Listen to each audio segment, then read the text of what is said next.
Hallo und herzlich willkommen zu Knopf und Nadel. Das ist eins eurer Lieblingsformate, nämlich teste ich heute wieder eine Überraschungsbox. Erstmal vorab, sorry für meine Stimme, die hat mich leider ein bisschen verlassen, aber ich hoffe, wir kriegen das heute trotzdem gut über die Bühne. Ich habe mir nämlich ein Überraschungspaket von Stoffe Hammers bestellt, das seht ihr hier im Hintergrund, und ich bin schon total gespannt, was da drin ist. Wir haben das 1,5 Kilogramm Paket von Stoffe Hammers für 9,95 €. Ich finde, das ist super günstig. Da kann aber auch wirklich jeder Stoff drin sein. Ich bin gespannt, was da jetzt passieren wird. Und dann habe ich mir noch das Bänderreste-Paket bestellt. Ich glaube, das kam 4,95 €, also auch ein richtiges Schnäppchen. Ich möchte nämlich ein bisschen Kinderkleidung nähen und hoffe jetzt einfach, Daumen drücken, dass das Richtige dafür dabei ist. Es sind aber auch ein paar Taschen offen und so weiter. Also ich habe genug Nähprojekte im Kopf, die ich damit umsetzen kann. Und jetzt schauen wir einfach mal da rein und ich zeige euch die Stoffe. Also ihr könnt euch nicht vorstellen, wie gespannt ich bin. Okay. Also das ist jetzt einmal das Bänderpaket, das zeige ich euch dann nachher. Das machen wir nachher komplett in der Nahaufnahme. Und das Stoffpaket, das ist hier so ein fetter Beutel. Das ist irgendwie auch witzig. Okay, ich packe hier mal alles weg und dann geht's los. Also, wir machen mal unser Päckchen auf. Oh, okay. Ich habe es aufgerissen. Okay. Okay. Ich finde, mich guckt Jersey an. Das ist gut. Ich bin zufrieden jetzt schon. Okay, also ich habe hier einmal, oh, das ist sehr klein, aber ich mag es ja eigentlich auch, Sachen ein bisschen zu zerstückeln. Einmal haben wir hier einen Jersey. Den zeige ich euch gleich mal. Das ist so ein Jersey, der ein bisschen gestreift ist.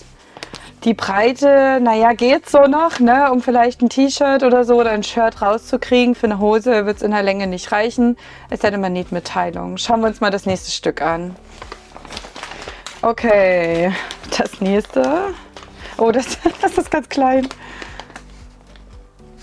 Ich weiß noch gar nicht, was das ist. Es müsste Bündchenware sein. Okay, dann ist es aber gut. Also einfach mal ein Stück Bündchen in Grau. So. Meliert. Kann man gebrauchen. Also für mich hat das so das Gefühl nach einem Sweatshirt. Aber ja, nehme ich, alles klar. Okay.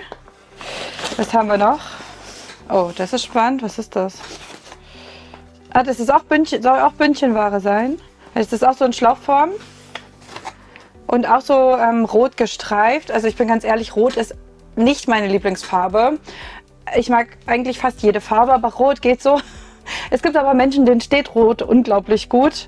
Und vielleicht werde ich für so einen Menschen auch was damit anfangen können. Okay, Bündchenware finde ich aber gut. Okay, das ist Webware, eindeutig. Okay, das ist jetzt schwarz-weiße Webware. Ja.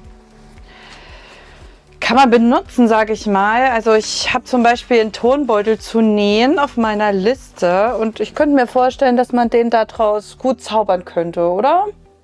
Also ja, die Webware finde ich auch gut. Die Größe müsste auch passen, wir werden sehen. Nicht, wird wieder geteilt, ihr kennt mich. Okay. Jetzt sind ein bisschen größere Stücken, jetzt muss ich glaube ich mal ein bisschen mehr hier rausziehen. Oh, wie cool, ich habe einen Dino-Stoff. Ah, ich habe hier einen Dino-Fan zu Hause und leider nur so wenig. Wie schade. Es ist ganz ähnlich. Aber ja, es ist ein Dino-Jersey, also mit Teilung oder Ärmel draus nähen oder so. Also den finde ich ja richtig putzig. Oder Babymützchen. Ich denke an Babymützchen, aber wir werden sehen. Ich zeige euch erstmal den Dino-Stoff, glaube ich, in der Nahaufnahme, damit ihr das Muster schön sehen könnt. Ich finde das Muster wirklich schön. Dabei ist es wirklich schön, dass es so beige ist und damit auch recht neutral. Es ist halt recht kurz, das Stück, also eine Hose oder auch ein Shirt werde ich daraus nicht nähen können. Aber ich könnte mir vorstellen, dass es gut für eine Mütze funktioniert oder eben ein T-Shirt mit Teilung, mit dann einem einfachen Unistoff dazu. Schauen wir mal weiter. So, jetzt fällt mir das hier schon alles entgegen. Ich glaube, ich nehme das mal aus dieser Tüte raus, die habe ich auch echt zerstört.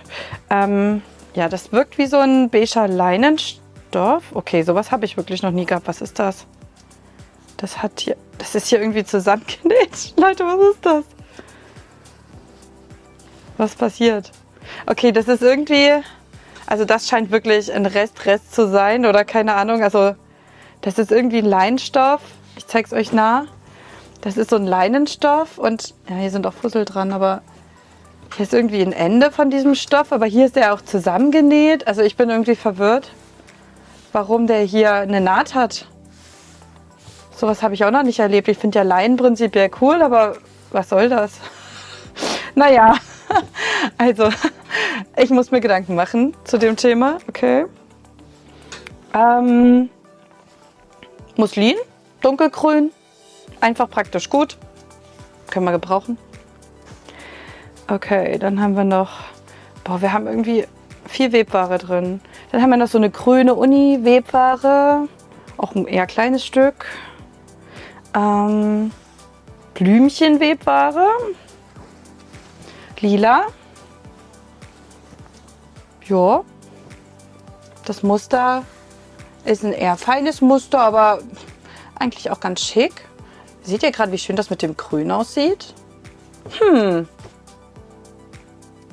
Das passt super zusammen. Okay. Ist das? Dann noch dunkelblaue Webware, auch super, kann man auch immer gebrauchen. Wie groß ist das? Jo, geht, ne? Also die Stücken sind wirklich alles Enden, aber ich meine, bei dem Preis erwarte ich jetzt natürlich auch keine riesigen Stoffteile und natürlich wahrscheinlich auch nicht French Terry oder so, damit habe ich schon gerechnet. Ich hatte gehofft, dass ich ein bisschen mehr Stretch-Sachen finde, aber okay. Dann haben wir hier noch einen weißen Uni-Jersey. Ja, den nehmen wir. Gekauft. Und jetzt wird es ein bisschen kuscheliger, aber wir gehen ja auch auf die Saison Herbst-Winter zu. Das ist ein Thread, blau meliert. Wirklich schön. Gefällt mir richtig gut. Aber auch hier haben wir wieder ein sehr kurzes Stück. Also bei dem Paket kann ich jetzt schon sagen, dass ich viel auch aus meinen Schubfächern kombinieren muss. Da bin ich mir schon sicher, dass das passieren wird. Und dann haben wir hier so ein Vlies. Ich weiß nicht, wie es euch geht, aber ich denke an so Malervlies. Das wäre jetzt ein bisschen ulkig, ja. Einfach graues Vlies, aber auch damit kann ich irgendwas zaubern. Ich bin mir sicher, dass das zum Applizieren oder so oder zum Unterlegen eine gute Sache sein kann. Gerade wenn man jetzt für Weihnachten näht, werde ich da bestimmt ein paar Sachen finden, die ich aus diesem Vlies fertigen kann. So, und das war schon unser Paket. Und jetzt schauen wir uns mal noch die Bänder an.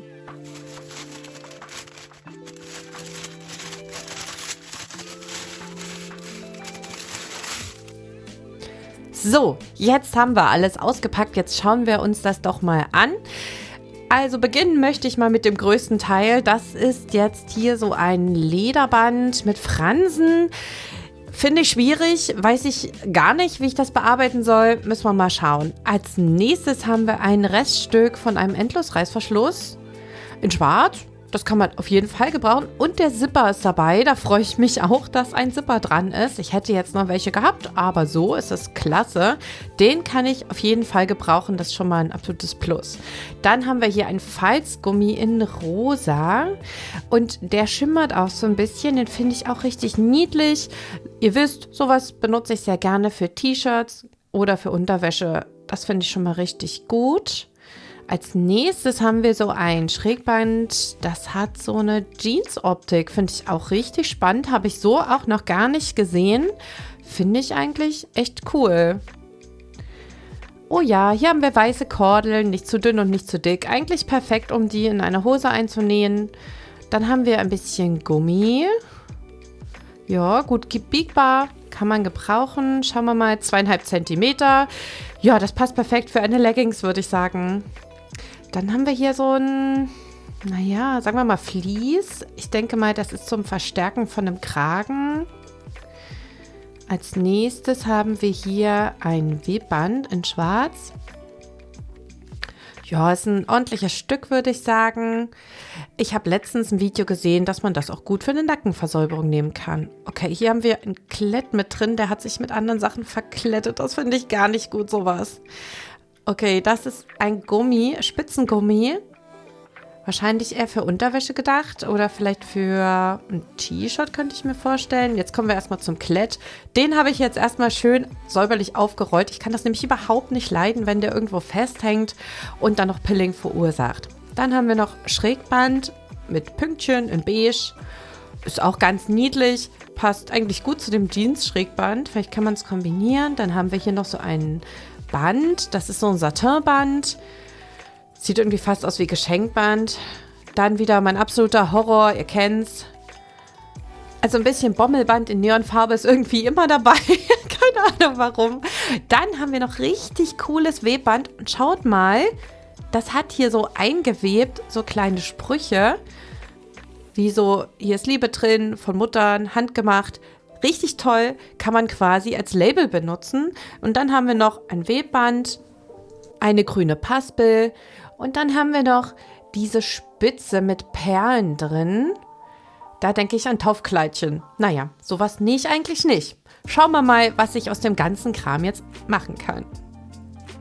Ich brauche eine Wäschetasche und dafür nehme ich mir dieses Webband vor, damit ich das als Label benutzen kann, das Schrägband und den Endlosreißverschluss.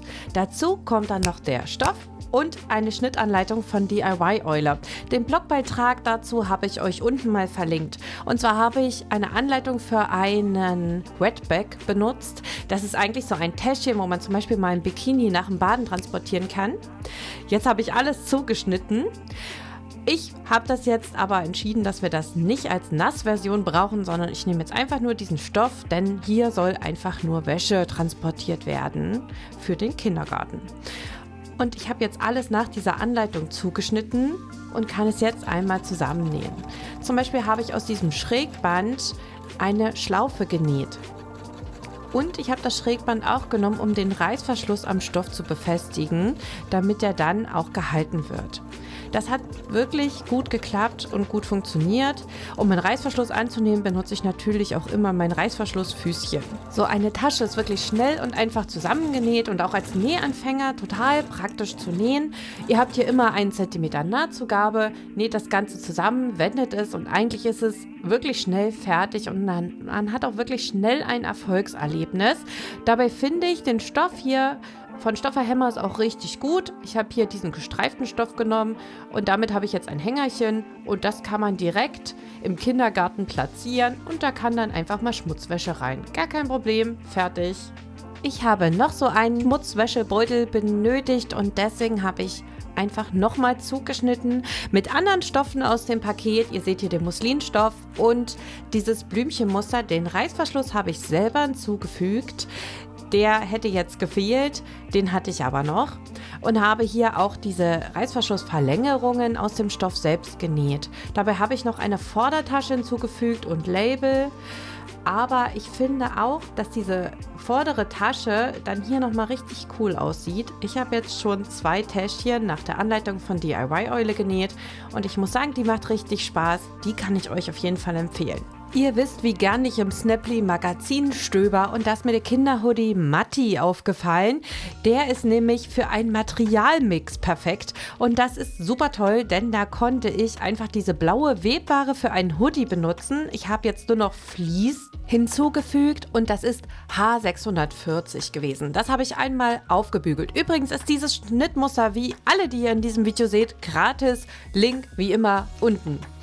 Also, ich habe angefangen und habe diesen wunderschön melierten Thread, den ich ja in der Box gefunden habe, einmal zusammengenäht. Ich habe die Kapuze genäht und auch andere Stoffe. Ich musste jetzt ein bisschen was hinzufügen.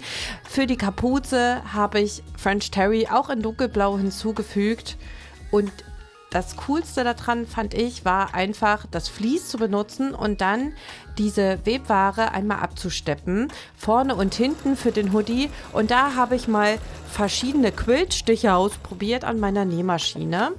Der Hoodie ist eigentlich auch wirklich schnell genäht. Das geht wirklich ratzfatz.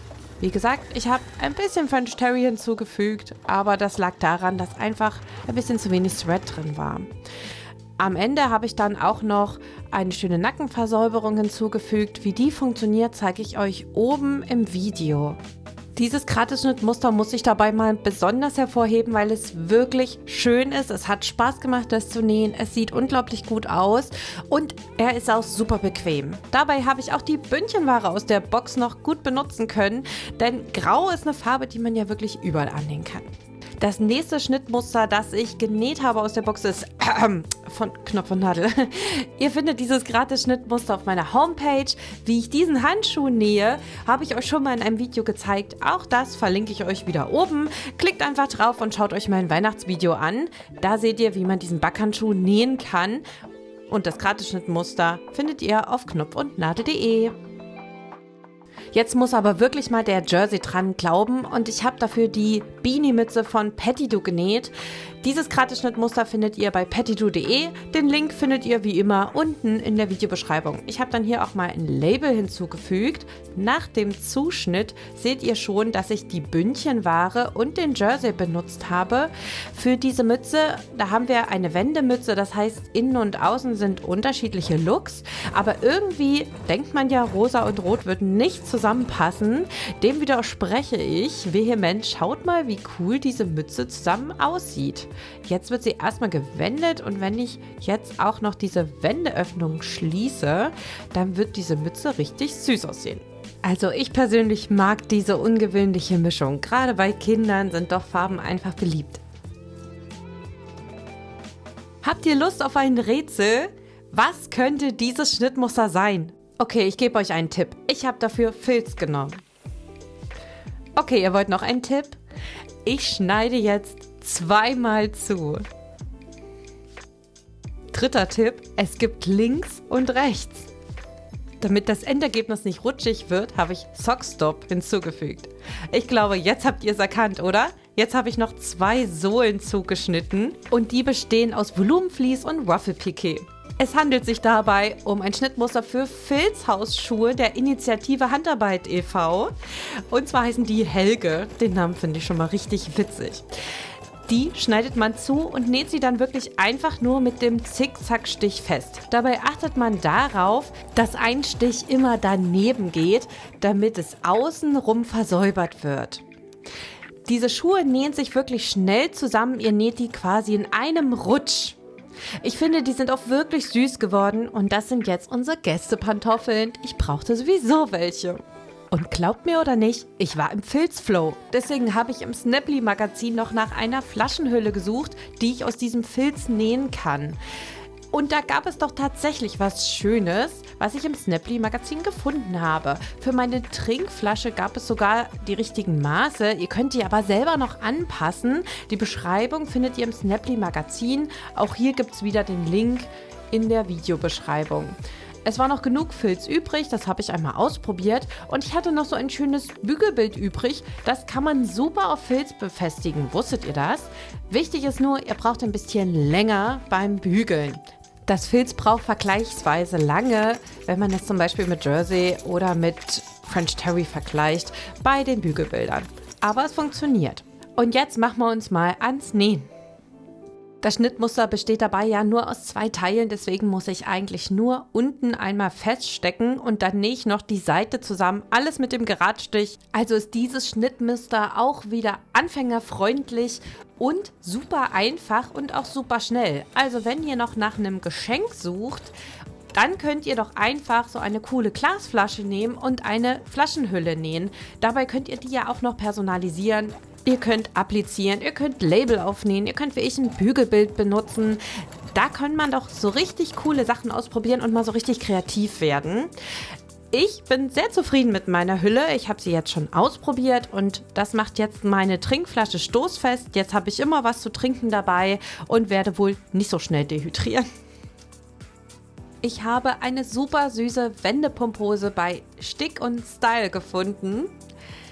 Dieses Schnittmuster sieht nicht nur süß aus, passt auf eine A4-Seite und ist super niedlich, sondern es ist auch schön klein. Das heißt, selbst diese kurzen Stoffstücke kann ich da super verwenden. Dabei nehme ich den Muslinstoff und auch den Jersey-Stoff. Bei Pumphosen ist ja das Schöne, wenn man da Bündchenstoff benutzt, dass man dadurch einfach so eine gute Flexibilität erreicht.